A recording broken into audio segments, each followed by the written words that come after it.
Hi there, I'm Claudiu Popa. I'm a security consultant with Informatica.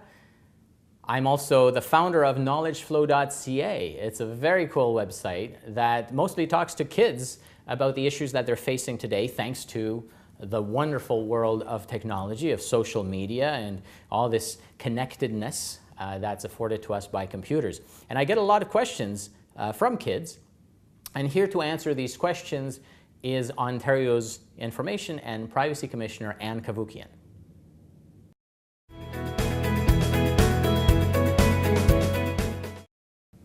What is the most important thing that kids who have experienced cyberbullying must always keep in mind?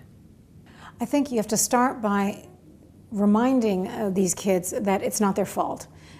They haven't caused this in any way. Bullies are cowards, and it's hard to predict who they're going to go after. But the other thing I'd remind kids is do not stay silent. Tell somebody. Tell a trusted teacher or your parents or a good friend of the family. The worst thing you can do is stay silent and just keep taking it, because you shouldn't have to take it, and you have to speak up. What is the best way to help a friend who's having trouble discussing a particular situation?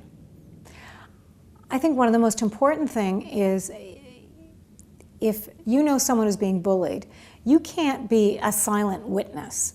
You can't just be a bystander and witness the bullying taking place and say nothing, do nothing.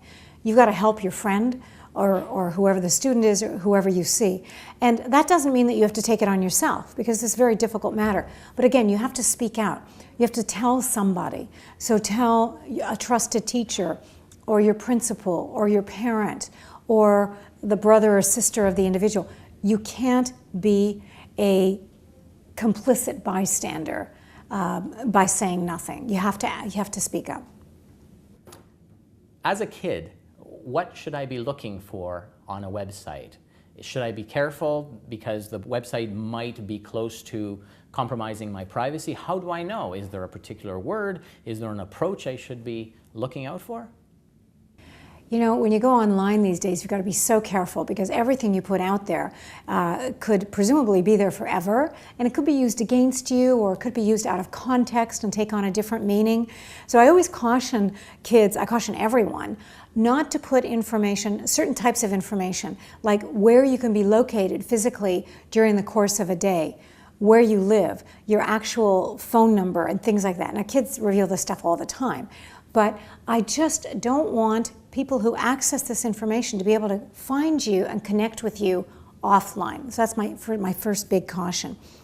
Then I tell people, if you have requests, friends requests, and if you don't know them, don't friend them. Don't let them have access to you. And this is one of the biggest challenges that I have with kids, is they often accept friends' requests from people they don't know because, I don't know, they're flattered, they're happy that they're being contacted, whatever. You've really got to be cautious about this. And it sounds like I'm being paranoid, but a little paranoia in that direction is a good thing. Find out who they are, know who they are, then by all means friend them. But be very careful with people you don't know. And finally, be careful what information you post online. That sounds so obvious, but people post unbelievably graphic pictures of themselves that out of context can convey a very negative image of you. And you may not care right now, but I can assure you, later on when you got to get into a university or you want to get a scholarship, eventually you want to get a job, all this stuff is going to be accessible. You're going to regret it. And you're going to end up hiring, Reputation.com to clean up your act, or your parents will probably hire them for it. So be very careful what you post, and be a little circumspect if you can. And finally, if you are going to post really graphic things or any sensitive information, limit the number of people you share that with. Set your privacy settings and set some controls around this.